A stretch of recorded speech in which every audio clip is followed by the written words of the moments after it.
Homeland 3 BHK premium gated community apartments at Balanagar near Kukatpalli Y Junction. Visit the site today and book your dream home.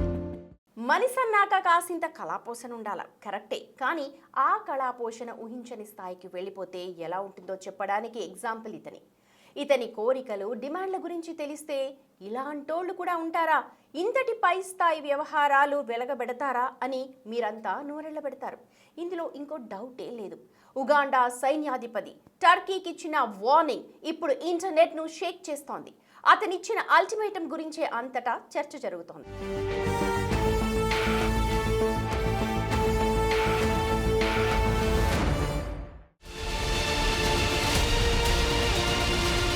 30 రోజుల్లో 8,300 కోట్లు అడిగాడు. Okay, ఇది అడగడానికో అర్థముంది, కానీ మనీతో పాటు బ్యూటీని కూడా పంపాలట.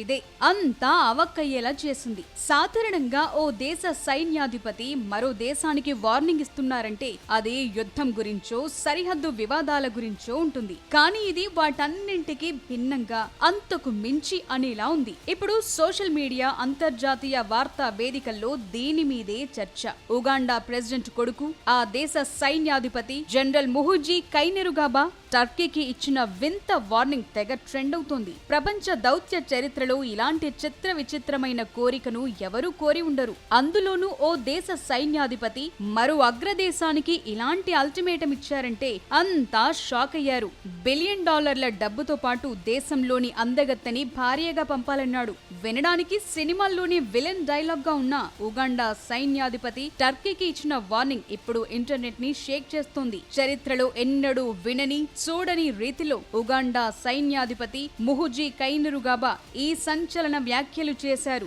టర్కీ దేశం తనకు 30 రోజుల్లోగా $1 బిలియన్ చెల్లించాలన్నాడు. దాంతో పాటు టర్కీలోని అత్యంత అందమైన మహిళను తనకు భార్యగా పంపాలని డిమాండ్ చేశాడు. లేని పక్షంలో టర్కీతో దౌత్య సంబంధాలను తెంచుకుంటామని హెచ్చరించడం ప్రపంచ వ్యాప్తంగా చర్చనీయాంశమైంది. తీవ్ర దుమారం రేగటంతో సోషల్ మీడియాలో వీటికి సంబంధించిన పోస్టులను డిలీట్ చేశారు.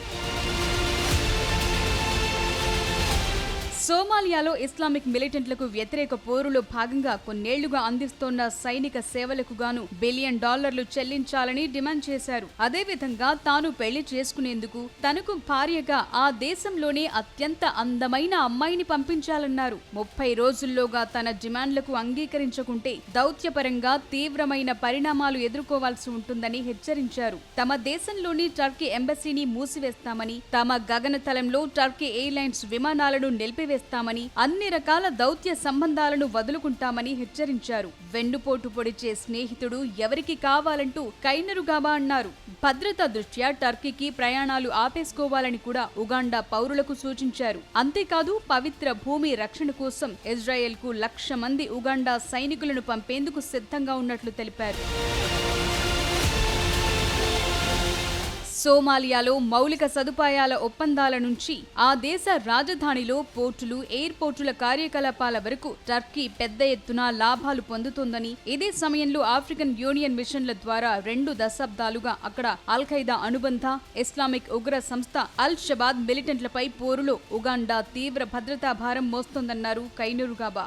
ఆ పోరాటానికి ప్రతిఫలంగానే టర్కీ తనకు భారీ మొత్తంలో డబ్బులతో పాటు తనకు భార్యగా అందమైన భామను పంపించాలని డిమాండ్ చేశారు. ఇలా చేస్తేనే ఇరు దేశాల మధ్య శాంతి ఉంటుందన్నారు. అంతేకాదు, ఏడాదిలోగా తాను ఇస్తాంబుల్లో పర్యటిస్తానని, అక్కడ తనకు వీరోచిత స్వాగతం లభిస్తుందని ధీమా వ్యక్తం చేశారు. అయితే టర్కీ మాత్రం కైనెరుగాబా డిమాండ్లపై స్పందించలేదు. బాధ్యతాయుతమైన పదవిలో ఉండి ఇలా మాట్లాడటం వల్ల ఉగాండా టర్కీ సంబంధాలు దెబ్బతినే అవకాశం ఉందని విశ్లేషకులు అంటున్నారు.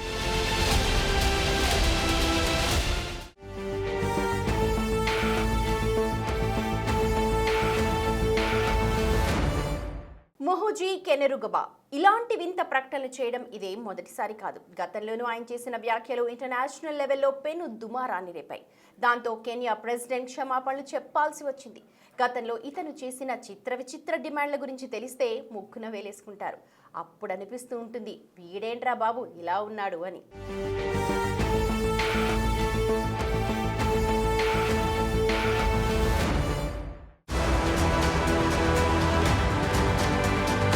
ఉగాండా ఉగాండాను దశాబ్దాలుగా పాలిస్తోన్న అధ్యక్షుడు యోవేరి ముసెవెని కుమారుడే ఈ ముహూజీ కైనెరుగాబా. ప్రస్తుతం ఆ దేశ ఆర్మీ చీఫ్ పదవిలో ఉన్న కైనెరుగాబా ఉగాండా తదుపరి అధ్యక్షుడనే ప్రచారం కూడా ఉంది. ఇతని గురించి పూర్తిగా తెలిస్తే వీడేంట్రా బాబు ఇలా ఉన్నాడనిపిస్తుంది. ఓ దేశపు సైన్యాధ్యక్షుడు, కాబోయే అధ్యక్షుడిగా భావించే వ్యక్తి ఇంత బాధ్యత రాహిత్యంగా, అంతకంటే వింతగా మాట్లాడుతుంటే ప్రపంచం ముక్కున వేలేసుకోవటం తప్ప మరో ఆప్షన్ లేదు. కైనెరుగాబా వివాదాలకు కేర్ఎఫ్. ఈ తరహా వింత ప్రకటనలు ఇప్పుడేం కొత్త కాదు. గతంలో ఆయన చేసిన కొన్ని వ్యాఖ్యలు ఇంటర్నేషనల్ లెవెల్లో పెను దుమారం రేపాయి. ముహూజీ చేసిన అతి పెద్ద తప్పు, పొరుగు దేశమైన కెన్యా రాజధాని నైరోబీని తన సైన్యం కేవలం 2 వారాల్లో ఆక్రమించగలదని ట్వీట్ చేశారు. అంతే, 2 దేశాల మధ్య దౌత్యపరమైన ఉద్రిక్తతలు పెరిగాయి. పరిస్థితి చేజారిపోతుండటంతో స్వయంగా ముహూజీ తండ్రి ఉగాండా అధ్యక్షుడు యోవేరి ముసెవెని రంగంలోకి దిగి కెన్యాకు అధికారికంగా క్షమాపణలు చెప్పాల్సొచ్చింది. ఈ ఘటన తరువాత కైనెరుగాబాను ఆర్మీ కమాండర్ పోస్టు నుంచి తాత్కాలికంగా తొలగించారు. ముహూజీ చేసిన వింతల్లోకెల్లా హైలైట్ ఇటలీ ప్రధానమంత్రి జార్జియా మెలోని గురించి చేసిన ట్వీట్. 2022లో మెలోని అందానికి ముగ్ధుడైపోయానని, ఆమెను పెళ్లి చేసుకుంటానని సోషల్ మీడియాలో రచ్చ చేశారు. మెలోనీని తనకు అప్పగిస్తే అందుకు బదులుగా 100 అంకోలే జాతి ఆవుల్ని కట్నంగా ఇస్తానని ప్రకటించారు. ఒకవేళ ఆమె తండ్రి ప్రపోజల్ ని తిరస్కరిస్తే ఇటలీపై దాడి చేసి రోమ్ను ఆక్రమిస్తానంటూ ట్వీట్ చేసి అంతర్జాతీయంగా నవ్వుల పాలయ్యారు. ఓ దేశ ప్రధానిని ఉద్దేశించి ఇలాంటి వ్యాఖ్యలు చేయటం తీవ్ర దుమారం రేపింది. కైనెరుగాబా వ్యాఖ్యలపై తీవ్ర విమర్శలు రావటంతో ఆయన తండ్రి దేశాధ్యక్షుడు యోవేరి క్షమాపణ చెప్పాల్సొచ్చింది. రష్యా ఉక్రెయిన్ యుద్ధం సమయంలోనూ ముహూజీ తన నోటికి పని చెప్పారు. ఉక్రెయిన్ పై దాడిని సమర్థిస్తున్నానని, పుతిన్ ను ఎవరైనా వ్యతిరేకిస్తే వారు ఆఫ్రికాను వ్యతిరేకించినట్టేనని ప్రకటించారు. దాంతో పాశ్చాత్య దేశాల ఆగ్రహానికి గురయ్యారు. ఉగాండా విదేశాంగ విధానంతో సంబంధం లేకుండా ఆయన తన వ్యక్తిగత అభిప్రాయాలను దేశ అభిప్రాయాలుగా రుద్దటం ప్రపంచ దేశాలను విస్మయానికి గురిచేసింది. సోషల్ మీడియాలోనూ ఈయన చేసే హడావిడి అంతా ఇంత కాదు. ఈయన చేసే ట్వీట్ల వల్ల దేశానికి దౌత్యపరమైన ఇబ్బందులు వస్తుండటంతో నెటిజన్లంతా ఈయన ట్విట్టర్ జనరల్ అని ట్రోల్ చేస్తుంటారు. మద్యం తాగి ట్వీట్లు చేస్తారనే ఆరోపణలున్నాయి. ఒక్కోసారి దేశాధ్యక్షుడైన తన తండ్రికి వ్యతిరేకంగా ట్వీట్లు వేస్తారు. మరోసారి రోజు తానే తదుపరి అధ్యక్షుణ్ణని ప్రకటించుకుంటారు. అర్ధరాత్రి పూట మిగతా దేశాధినేతలకు ట్యాగ్ చేస్తూ రకరకాల కామెంట్లు చేయడం ఇతనికి అలవాటు. దేశ సైన్యాధిపతిగా బాధ్యతాయుతమైన పదవిలో ఉండి దేశాధ్యక్షుడి కుమారుడయుండి ఇలాంటి వింత డిమాండ్లు చేయటంపై దౌత్యవేత్తలు ముక్కున వేలేసుకుంటున్నారు. ముహూజీ కైనెరుగాబా చేసే పనులు చూస్తుంటే ఆయన సీరియస్ ఆర్మీ జనరల్ లా కాకుండా అదో అటెన్షన్ కోసం పాకులాడే కుర్రాడిలా కనిపిస్తారు. కానీ ఉగాండా లాంటి దేశంలో అత్యంత శక్తివంతమైన పదవిలో ఉండి ఇలాంటి చిత్ర విచిత్ర ప్రకటనలు చేయటం ఆ దేశ ప్రతిష్టను అంతర్జాతీయ స్థాయిలో దెబ్బతీస్తోంది.